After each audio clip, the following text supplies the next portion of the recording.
अगला क्वेश्चन है संध्याकर नंदी की रचना है, मतलब संध्याकर नंदी ने कौन से रचना किया है, कौन सी पुस्तक लिखा है, वो है रामचरित। ठीक है। दान सागर पुस्तक के लेखक कौन है, वो है बल्लाल सेन। बंगाल में जो पाल शासक सेन शासक थे, तो बल्लाल सेन जो है, सेन शासकों में बल्लाल सेन जो थे, दान पुस्तक सागर या पुस्तक को लिखे हैं। ठीक है। अगला क्वेश्चन है पाल सेन युग में, बंगाल का जो पाल वंश था, सेन वंश है ना, तो पाल सेन युग में प्रजा से कर लेते फसल का, फसल से कितना टैक्स लिया जाता था। कर मीन्स होता है टैक्स, तो वो है 1/4 या 1/6 या 1/6 भाग, तो वो आंसर होगा 1/6। ठीक है। अगला क्वेश्चन है क्वेश्चन नंबर 2। ठीक है। क्वेश्चन नंबर 2 का है सत्य या असत्य का निर्णय करें, सही या गलत। ठीक है, वहाँ पर निशान लगाना है सही गलत। गीत गोविंद के रचनाकार कवि जयदेव थे, सही होगा, इसलिए सही चिन्ह लगाए हैं, या सत्य इस तरह का लिख सकते हैं। ठीक है। अगला क्वेश्चन है सूबा का अर्थ प्रदेश है, सही होगा, इसलिए सही या इस तरह सत्य लिखना है। ठीक है। अगला क्वेश्चन है, अगला क्वेश्चन 3 का है रिक्त स्थानों की पूर्ति कीजिए। खाली स्थान, रिक्त मीन्स खाली स्थान को भरना है। कैवर्त विद्रोह के नेता कौन थे, यहाँ खाली स्थान थे, तो भीम थे। बहुत सारे हैं, है ना, दिव्य भीम, रुद्र, ये सब है, तो मैं यहाँ पर भीम लिखा हुआ है। अगला क्वेश्चन है 3 का में इंडिया शब्द का प्रयोग सर्वप्रथम ग्रीक ऐतिहासिक खाली स्थान ने किया, तो हेरोडोटस ने किया। ठीक है। अगला 4th नंबर का क्वेश्चन है संक्षिप्त में उत्तर लिखिए। त्रिशक्ति संघर्ष से क्या समझते हैं। त्रि मीन्स 3 होता है, शक्ति शक्ति। ठीक है। तो देखते हैं 8वीं-9वीं शताब्दी में उत्तर भारत में 3 शक्तिशाली राजवंशों, जिसमें प्रतिहार, राष्ट्रकूट और पाल वंश के बीच कन्नौज को अधिकार करने को लेकर संघर्ष हुआ था। ठीक है।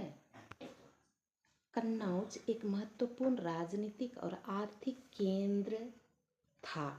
ठीक है। अतः इसी को अधिकार करने के लिए, यानी कन्नौज को ही अधिकार करने के लिए तीनों वंशों के बीच में एक दूसरे के साथ संघर्ष हुआ, और इसे ही त्रिशक्ति संघर्ष कहते हैं।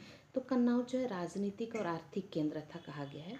एक्चुअली कन्नौज जो है गंगा नदी के तटवर्ती इलाका है, जहाँ पर कि खेती बाड़ी अच्छी होती थी, और मध्यकाल में जो है कहेंगे तो इनकम का सोर्स वही खेती बाड़ी था।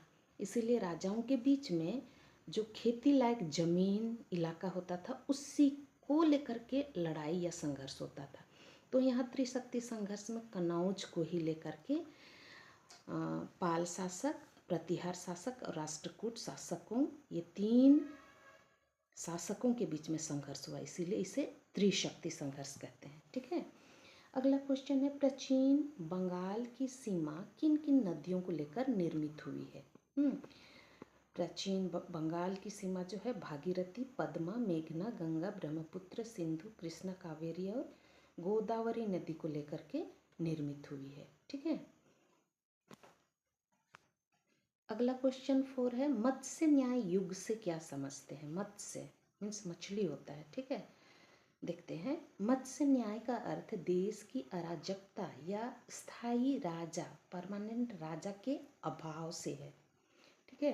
तालाब की बड़ी मछली, ठीक है, जिस तरह छोटी मछली को खा जाती है, उसी तरह अराजकता के समय शक्तिशाली लोग दुर्बल कमजोर लोगों पर अत्याचार करते हैं। जैसे कि बंगाल में राजा शशांक की मृत्यु के बाद 700-800 ईस्वी के बीच लगभग 100 वर्षों तक कोई भी योग्य शासक नहीं था।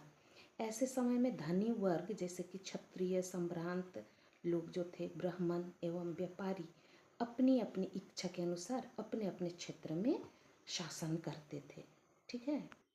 ऐसे ही समय में कुछ प्रभावशाली लोग गोपाल नामक व्यक्ति को बंगाल का राजा बनाते हैं, और इसी गोपाल के नाम से पाल वंश का शासन शुरू होता है बंगाल में।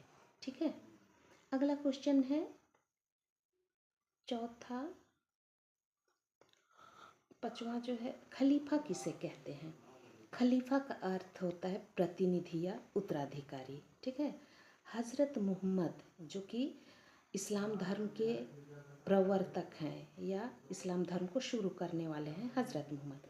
तो हज़रत मोहम्मद की मृत्यु के बाद इस्लामिक जगत में, इस्लाम समाज में उसके 4 प्रमुख साथी एक एक कर मुसलमानों के नेता बनते हैं और इन्हें ही खलीफा कहा जाता है, उत्तराधिकारी बनते हैं हज़रत मोहम्मद के, ठीक है। उसी को खलीफा कहा जाता है और प्रथम खलीफा हुए थे अबू बकर, ठीक है। अगला क्वेश्चन 5 है, किसने और क्यों गंगाईकोंड चोल उपाधि धारण किया? किस राजा ने गंगाईकोंड चोल उपाधि धारण किया? तो चोल से समझ में आ रहा है चोल शासक, है ना, राजेंद्र प्रथम।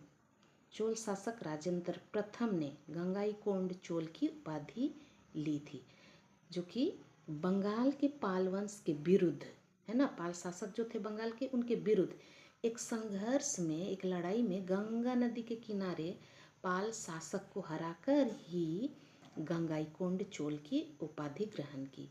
गंगा नदी के किनारे पाल शासकों को, इसीलिए उसी से संबंधित गंगा से ही गंगाईकोंड चोल की उपाधि धारण की है राजेंद्र प्रथम ने, ठीक है। गंगा नदी के सफल अभियान की खुशी में यह उपाधि ली, ठीक है। क्वेश्चन नंबर 6 का देखते हैं, किन्हीं एक प्रश्न का उत्तर लिखिए। यहाँ 3 दिया हुआ, विक्रमशिला महाविहार, बंगाल में तुर्की अभियान और शशांक कौन था? तो विक्रमशिला महाविहार जो है हमारे जो सरकारी बुक है उसका पेज नंबर 34 में दिया हुआ है, क्लियर, उसको पढ़ लेंगे बच्चे, ठीक है। दूसरा क्वेश्चन है, थर्ड क्वेश्चन जो है, शशांक कौन था, ठीक है, और उसके राज्याभिषेक के बारे में लिखिए। तो उसका हम आंसर देखते हैं। हाँ, शशांक बंगाल में गौड़ साम्राज्य का पहला स्वतंत्र शासक था। पहले वे गुप्त सम्राट के एक महासामंत थे, ठीक है ना। सामंत मीन्स जागीरदार, जमींदार थे गुप्त सम्राटों के यहाँ पर, ठीक है। लेकिन 606 से 607 ईस्वी के कुछ समय पहले वे गौड़ के, बंगाल का गौड़ के शासक बने थे। शशांक की राजधानी कर्ण स्वर्ण थी। शशांक की राजनैतिक जीवन की महत्वपूर्ण घटना है कि थानेश्वर के पुष्यभूति वंश के शासक हर्षवर्धन के साथ युद्ध हुआ और हर्षवर्धन ने शशांक को कभी भी पराजित नहीं किया था, ठीक है। अगला क्वेश्चन है, बंगाल में तुर्की अभियान, ठीक है, बंगाल में, भारत में नहीं, बंगाल में। लगभग 1204-5 के शुरू में तुर्क सेनापति मुहम्मद बख्तियार खिलजी बंगाल के नदिया जिले को अपने अधिकार में करके बंगाल में तुर्की शासन शुरू किया है, याद रखना है, ठीक है। बख्तियार खिलजी ने नदिया जिले में तुर्की शासन शुरू किया और वे किसी बिना युद्ध करके, माने बिना युद्ध करके, और लक्ष्मावती को राजधानी बनाया, बंगाल का लक्ष्मावती को राजधानी बनाया था, ठीक है। बख्तियार खिलजी ने अपने अपने राज्य को कुछ भागों में विभाजित कर प्रत्येक भाग के लिए एक एक शासक नियुक्त किया, उसको सभापति कहते हैं, ठीक है। एक एक राज्य के लिए, जैसे एक एक राज्य में अभी मुख्यमंत्री होते हैं, राज्यपाल होते हैं, उसी तरह से बख्तियार खिलजी भी प्रत्येक, हाँ, अपने राज्य के कुछ भागों को विभाजित करके, भाग करके प्रत्येक भाग के लिए एक एक शासक नियुक्त किए, उसको सभापति कहते थे, ठीक है। इस नदिया क्षेत्र या लखनौती में मस्जिद, मदरसा तथा सूफी साधुओं के लिए आश्रम बनवाया।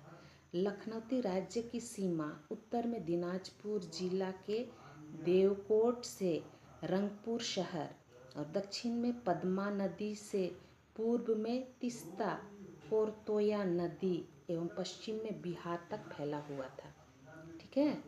और 1206 ईस्वी में बख्तियार खिलजी की मृत्यु हो जाती है।